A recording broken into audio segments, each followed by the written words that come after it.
Praise the Lord. ஹல்லேலூயா, ஹல்லேலூயா. கர்த்தர் நல்லவர். சங்கீதம் 121 1லேருந்து 8 வரைக்கும் ஒரு வசனங்கள் எல்லோருமே சேர்ந்து வாசிக்கலாம். எனக்கு ஒத்தாசை வரும் பர்வதங்களுக்கு நேராக என் கண்களை ஏறெடுக்கிறேன்.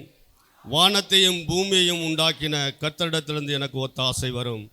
உன் காலை தள்ளாட ஒட்டார், உன்னை காக்கிறவர் உறங்கார். இதோ இஸ்ரவேலை காக்கிறவர் உறங்குவதும் இல்லை, தூங்குகிறதும் இல்லை. கர்த்தர் உன்னை காக்கிறவர், கர்த்தர் உன் வலது பக்கத்திலே உனக்கு நிழலாயிருக்கிறார். பகலிலே வெயிலாகிலும் இரவிலே நிலவாகிலும் உன்னை சேதப்படுத்துவதில்லை. கர்த்தர் உன்னை எல்லா தீங்குக்கு விலக்கி காப்பார். அவர் உன் ஆத்மாவை காப்பார். கர்த்தர் உன் போக்கையும் உன் வரத்தையும் இது முதற்கொண்டு என்றென்றைக்கும் காப்பார். ஆமென். நல்ல பிதாவே, வார்த்தையானவர் நீர் பேச வேண்டுமாய் ஜெபிக்கிறோம். உம்முடைய கரத்தில் ஒப்பு கொடுக்கிறோம் அப்பா. இயேசுவின் மூலம் ஜெபிக்க நல்ல பிதாவே, ஆமென். ஹல்லேலூயா, ஹல்லேலூயா. எனக்கு ஒத்தாசை வரும் பர்வதங்களுக்கு நேராக என் கண்களை ஏறெடுக்கின்றேன். ஹல்லேலூயா. எந்த அளவுக்கு சங்கீதக்காரனுக்கு ஒரு நம்பிக்கை இருந்தது என்பதை இந்த சங்கீதத்தின் வாயிலாக நாம் அறிய முடிகிறது. ஹல்லேலூயா. அவனுடைய கண்களை எங்கே ஏறெடுக்கிறான்? தேவனுக்கு நேராக. ஹல்லேலூயா. எப்படி ஒரு வேலைக்காரனுடைய கண்கள் அல்லது வேலைக்காரனுடைய கண்கள் எங்கே நோக்கமாக இருக்கும்? எஜமானுடைய தனக்கு கிடைக்கக்கூடிய அந்த ஊதியத்தை அவர் கொடுப்பார் என்ற ஒரு ஆவலோடு எதிர்பார்த்திருப்பாங்க. ஹல்லேலூயா. நம்முடைய கண்கள் எதை நோக்கி இருக்கிறது? ஹல்லேலூயா. இன்னைக்கு உலகத்தில் ஒவ்வொருவருடைய நோக்கங்களும் ஒவ்வொரு விதமாய் காணப்படுகிறது. ஹல்லேலூயா. இந்த கோணத்தில் நாம் சிந்தித்தோம் அப்படின்னா நம்மளுடைய எண்ணங்கள், நம்மளுடைய நோக்கங்கள், கண் பார்வை எவ்விதமாய் செயல்படுகிறது என்பதை நாம் சற்று சிந்தித்து பார்க்க வேண்டும். ஹல்லேலூயா. நம்மளுடைய கண்கள் எவ்விதமாக இருக்கிறது என்பதை நாம் சிந்தித்தோம் அப்படின்னா இந்த சங்கீதத்தின் வாயிலாக ஆவியானவர் நம்மளோட கூட பேசுவார். ஹல்லேலூயா. பொதுவாகவே சரீர பிரகாரமாகவும் ஆவிக்குரிய ரீதியிலையும் தேவனிடத்திலிருந்து தான் நம்ம ஆசீர்வாதங்களை பெற்றுக்கொள்ள முடிகிறது. ஹல்லேலூயா. மனுஷனோ அல்லது பிரபுக்களோ யாரும் நமக்கு எந்த விதமான ஆசீர்வாதத்தையும் கொடுக்கறது இல்லை. தேவன் ஒருவர் மாத்திரம்தான். ஹல்லேலூயா. அவரே தான் வழியும் சத்தியமும் ஜீவனுமாய் இருக்கின்றார். ஹல்லேலூயா. அதை அறிந்ததுனால தான் அந்த சங்கீதக்காரன் சொல்கிறான், ஒத்தாசை வரும் பர்வதங்களுக்கு நேராக என் கண்களை ஏறெடுக்கிறேன் ஆண்டவரே. ஹல்லேலூயா. தேவனிடத்தில் பெற்றுக்கொள்ளத்தக்கதான ஒரு கிருபைகளை அவரை தேடி போகணும். ஹல்லேலூயா. கிருபைகளை பெற்றுக்கொள்வதற்கு அவரை நாம் தேடி போவோம். அப்பொழுது அவர் நமக்கு ஆசீர்வாதத்தை கொடுக்க வல்லவராயிருக்கின்றார். ஹல்லேலூயா. எபிரேயருக்கு எழுதின நிருபத்தில் 4வது அதிகாரம் 16வது வசனத்தில் நம்ம வாஸ்து பார்த்தோம் அப்படின்னா, நாம் இரக்கத்தை பெறவும் ஏற்ற சமயத்தில் சகாயம் செய்யும் கிருபையையும் அடையவும் தைரியமாக கிருபாசன தண்டையிலே சேர கடவோம். ஹல்லேலூயா. கிருபைகளை பெற்றுக்கொள்ள வேண்டும் என்றால் தேவ சமூகத்தில் நாம் சேரணும். ஹல்லேலூயா. அந்த கிருபையின் ஆசனத்தில் இருந்துதான் பிதாவாகிய தேவன் நமக்கு அநேக ஆசீர்வாதங்களை கட்டளையிடுகின்றார். ஹல்லேலூயா. தேவன் வாசம் பண்ணுகிற அந்த இடம். ஹல்லேலூயா. அங்கிருந்து தான் தேவன் நமக்கு எல்லாவித ஆசீர்வாதத்தையும் பரத்திலிருந்து நமக்கு உண்டாக்கி நம்மளுக்கு ஒரு ஆசீர்வாதத்தை கட்டளையிடுகிறார் என்று பார்க்கின்றோம். ஹல்லேலூயா. அன்பு, இரக்கம், மன்னிப்பு, ஆவிக்குரிய பிரகாரங்களுடைய ஆவியானுடைய வல்லமை எல்லாவற்றையும் கிருபையினுடைய ஆசனத்திலிருந்து தேவன் நமக்கு ஒரு ஆசீர்வாதமாக கட்டளையிடுகின்றார். ஹல்லேலூயா. அதனால தான் சங்கீதக்காரன் சொல்லுகிறான், எனக்கு ஒத்தாசை வரும் பர்வதங்களுக்கு நேராக என்னுடைய கண்களை ஏறெடுக்கிறேன் ஆண்டவரே. அவரிடத்திலிருந்து எனக்கு எல்லாமே கிடைக்கும் என்பதை அவன் நம்பியிருந்தான். ஹல்லேலூயா. யாக்கோபு எழுதின நிருபத்தில் வாசித்தோம் அப்படின்னா 1வது அதிகாரம் 17வது வசனம், நன்மையான எந்த ஈவும் பூரணமான எந்த வரமும் பரத்திலிருந்து உண்டாகி சோதியலின் பிதாவினிடத்திலிருந்து இறங்கி வருகிறது. அவரிடத்தில் யாதொரு வேறுபாடும் கிடையாது. ஹல்லேலூயா. யாதொரு மாற்றமும் கிடையாது. அவர் உண்மையுள்ள தேவன், சொல்றதை செய்கிற தேவன். ஹல்லேலூயா, ஹல்லேலூயா. இந்த காரியங்கள் எல்லாம் இந்த சங்கீதக்காரன் அறிந்திருந்தான். தாவீது எழுதியிருக்கிறார் 25வது சங்கீதத்தில் 15வது வசனத்தில் நம்ம பார்த்தோம் அப்படின்னா, தாவீது சொல்லுகிறார், என் கண்கள் எப்பொழுதும் கர்த்தரை நோக்கி கொண்டிருக்கின்றது. அவரே என் கால்களை வலைக்கு நீங்களாக்கி விடுவார். எல்லா தீங்குக்கும் நீக்கி காத்துக்கொள்ள தேவன் அவர். ஹல்லேலூயா, ஹல்லேலூயா. இவ்விதமாக நாம் பார்க்கும் பொழுது இந்த சங்கீதக்காரன் இதை எல்லாம் அறிந்திருந்தபடினால்தான் என்னுடைய கண்களை ஒத்தாசை வரும் பர்வதங்களுக்கு நேராக ஏறெடுக்கிறேன். வானத்தையும் பூமியும் சகோலத்தையும் உண்டாக்கினவரிடத்தில் தான் எனக்கு ஒத்தாசை வரும் என்ற ஒரு நம்பிக்கை. அவர் என் கால்களை தள்ளாட விட மாட்டார். அவர் உறங்குவதும் இல்லை, தூங்குவதும் இல்லை. ஹல்லேலூயா. அவர் என்னுடைய வலது பாரிசத்தில் நிலைத்திருக்கின்றார். ஹல்லேலூயா. நான் ஒருபோது அசைக்கப்படுவதில்லை. அவர் எல்லா தீங்குக்கும் விலக்கி காக்க வல்லவராக இருக்கிறபடினாலே அவனுடைய கண்கள் தேவனை நோக்கி இருந்தது. ஹல்லேலூயா. விதமாக வேதத்தில் நாம் அநேக சம்பவங்களை காண முடிகிறது. யாரெல்லாம் தேவனை நோக்கி பார்த்தார்களோ அவரெல்லாம் தேவனுடைய மகிமையை பெற்றுக்கொண்டார்கள். ஹல்லேலூயா.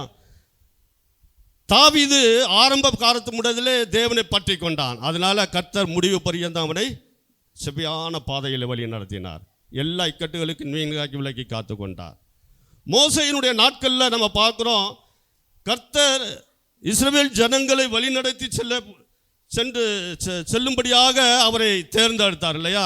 அநேக உபத்திரவங்கள், பாடுகள், அதற்கு மத்தியில் அந்த ஜனங்களை அழைத்து கொண்டு போகும்போது கர்த்தரை நோக்கி பார்க்கிறான். யாத்ராகமத்தின் புத்தகம் 33வது அதிகாரம் 12வது வசனத்தில் நம்ம வாசிப்போம். மோசே கர்த்தரை நோக்கி, தேவரீர் இந்த ஜனங்களை அழைத்து கொண்டு போ என்று சொன்னீர், ஆகிலும் என்னோட கூட இன்னாரை அனுப்புவேன் என்பதை நீர் அறிவிக்கவில்லை என்றாலும் உன்னை பேர் சொல்லி அழைத்து அறிந்திருக்கிறேன் என்றும் என் கண்களில் உமக்கு கிருபை கிடைத்தது என்றும் தேவரீர் சொன்னது உண்டு.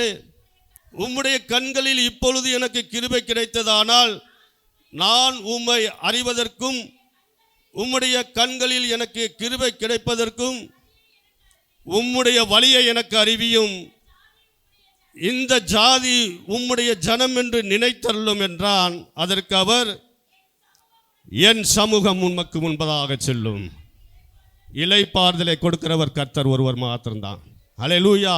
எப்பேற்பட்ட சூழலாக இருந்தாலும் சரி, தேவனை நோக்கி பார்க்கும் பொழுது அவர் நம் மத்தியில் கடந்து வந்துகிறார். ஹல்லேலூயா. கர்த்தர் இந்த இடத்துல அசைவாடி கொண்டிருக்கின்றார். ஏன்னா அவருடைய நாமத்தை நாம் துதிப்பதற்காக இங்கே கூடி இருந்திருக்கின்றோம். துதிகளின் மத்தியிலே வாசம் செய்கிறோம். ஹல்லேலூயா. ஹல்லேலூயா. அப்போ மோசே தேவனிடத்தில் அவ்வளோ விசுவாசத்தோடு நம்பிக்கையோடு இருந்தான். அந்த நம்பிக்கை வீண் போகல. கர்த்தரே அவனுக்கு முன்பதாக இந்த சகலத்தையும் வழி நடத்தினார் என்று நம்ம பார்க்கின்றோம். ஹல்லேலூயா. எலியாவுடைய நாட்களில் பார்க்கிறோம், 450 பாகால் தீர்க்கதரிசிகள் ஜனங்களுக்கு முன்பதாக ஒரே ஒரு தேவனுடைய மனுஷன் எலியா. ஹல்லேலூயா. அந்த எலியாவுக்குள்ள ஒரு நம்பிக்கை, இந்த சவால்களை நிச்சயமாக தேவன் மேற்கொள்வார் என்பதை அவன் நம்பிக்கையோடு காத்திருந்தான். அவனுடைய நேரம் வந்தது.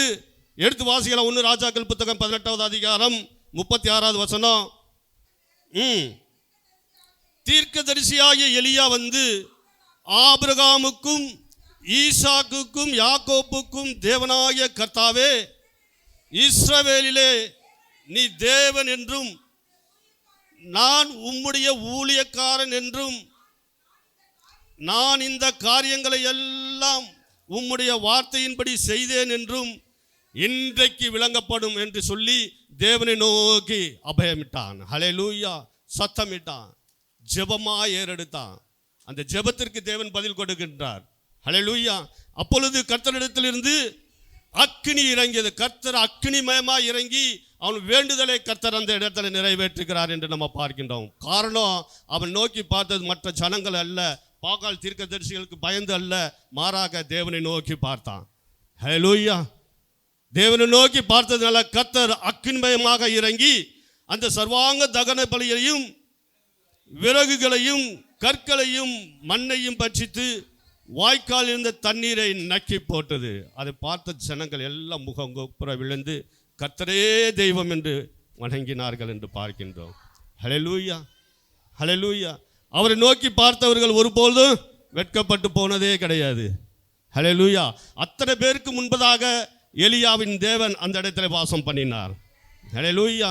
எஸ்தருடைய நாட்களில் நமக்கு எல்லாமே தெரியும். அந்த அரண்மனையில் ஒரு தவறான சட்டம் இயற்றப்பட்டிருந்தது எஸ்தருடைய நாட்களில். ஹல்லேலூயா. அந்த அரண்மனையில் ராஜாவை பார்க்க வேண்டும் என்றால் சாதாரணமாக போய் பார்க்க முடியாது. அவர் அழைத்தாலே மட்டுமே போய் பார்க்க முடியும். ஹல்லேலூயா. எஸ்தர் ராஜாத்தியாக இருந்தாலும் 1 மாதம் வரைக்கும் பார்த்தா ஒரு அழைப்பும் இல்லை. அந்த நேரத்தில் ஒரு பயங்கரமான ஒரு இக்கட்டான சூழ்நிலை. ஹல்லேலூயா. யூதர்களை கொண்டு போட வேண்டும் என்ற ஒரு நோக்கம் அங்கே காணப்பட்டது. இவற்றிற்கு மத்தியில் என்ன செய்ய வேண்டும்? ராஜாவை போய் பார்க்கணும் அப்படின்னாலும் முடியாது. ஏன்னா அங்கே ஒரு தடை இருக்குது, ஒரு கட்டளை பிறப்பிக்கப்பட்டு இருக்கிறது. அதையும் தாண்டி போனோம் அப்படின்னா என்ன ஆகும், எது நடக்கும் என்ற ஒரு பயம் ஒரு பக்கம் இருந்தாலும் தைரியமாக சொன்னால் மொர்தெகாய் கிட்ட, நீ அந்த ஜனங்களை ஆயத்தப்படுத்து, 3 நாள் எனக்காக அவர்கள் வேண்டுதல் செய்யட்டும். 3 நாள் காத்திருந்தால் தேவனுடைய சமூகத்தில் ராஜாவை போய் பார்க்கத்தான். அந்த ராஜாத்தியாக இருந்தாலும் ராஜாவை போய் பார்க்கல, மற்றவர்களை பார்க்கல, மாறாக தேவனை தான் நோக்கி பார்த்தார். ஹல்லேலூயா. அந்த 3 நாள் ஜெபம் ஒரு மிகப்பெரிய காரியத்தை செய்தது என்று நமக்கு தெரியும். ஹல்லேலூயா. அப்போ சொல்கிறான், ராஜாத்தியை பார்த்து 5வது அதிகாரம் 3வது வசனம், ராஜா அவளை நோக்கி, எஸ்தர் ராஜாத்தியே, உனக்கு என்ன வேண்டும்? நீ கேட்கிற மன்றாட்டு என்ன? நீ ராஜ்யத்தில் பாதி மட்டும் கேட்டாலும் உனக்கு கொடுக்கப்படும் என்றார். ஹல்லேலூயா. இந்த பூமியில் வாழ்ந்து கொண்டிருந்த ராஜாவுக்கே இப்பேற்பட்ட ஒரு காரியத்தை செய்ய முடியும் என்றால் நாம் ஆராதிக்கிற தேவன் ராஜாதி ராஜாவாக இருக்கின்றார். ஹல்லேலூயா. அவர் சகலத்தையும் செய்ய வல்லவராக இருக்கின்றார். ஹல்லேலூயா. எப்பொழுது? அவரை நோக்கி பார்க்கும் பொழுது. இன்னைக்கு நம்ம ஒரு காரியத்தை ஏறெடுப்போம். நம்மளுடைய கண்கள், என்னுடைய கண்கள் யாரை நோக்கி இருக்கிறதா? ஆண்டவரே, கர்த்தரை நோக்கி இருக்கிறதா? ஹல்லேலூயா. எல்லா சூழ்நிலையிலும் நம்ம கர்த்தரை நோக்கி பார்க்கிறோமா? சிந்திச்சு பார்ப்போம். அநேக நேரங்களில் நம்ம ஃபெயிலியர் ஆகிடுறோம். அநேக நேரத்தில் நம்ம விட்டுறோம், மறந்துடுறோம். கிடைக்குமா கிடைக்காத ஒரு சந்தேகம், நம்பிக்கை இல்லாத தீர்மானங்கள், விசுவாசமற்ற ஒரு நிலைமை. ஹல்லேலூயா. இவற்றை எல்லாம் ஒன்று கூடி தேவனை நோக்கி நாம் பார்க்கும்போது ஆவியானவர் நமக்குள்ளே ஆளுகை செய்கின்றார், சகலத்தையும் செய்ய வல்லவராய் இருக்கின்றார். ஹல்லேலூயா. நம்முடைய கால்கள் தள்ளாடாதபடி, சிக்கிக் கொள்ளாதபடி ஆவியானவர் ஒரு திறந்த வாசலை நமக்கு கொடுக்கின்றார். ஹல்லேலூயா. அவரை நோக்கி பார்ப்போம். அவருடைய ஆசீர்வாதத்தை நாம் பெற்றுக்கொள்வோம். கர்த்தர் பெரிய காரியங்களை செய்வாராக.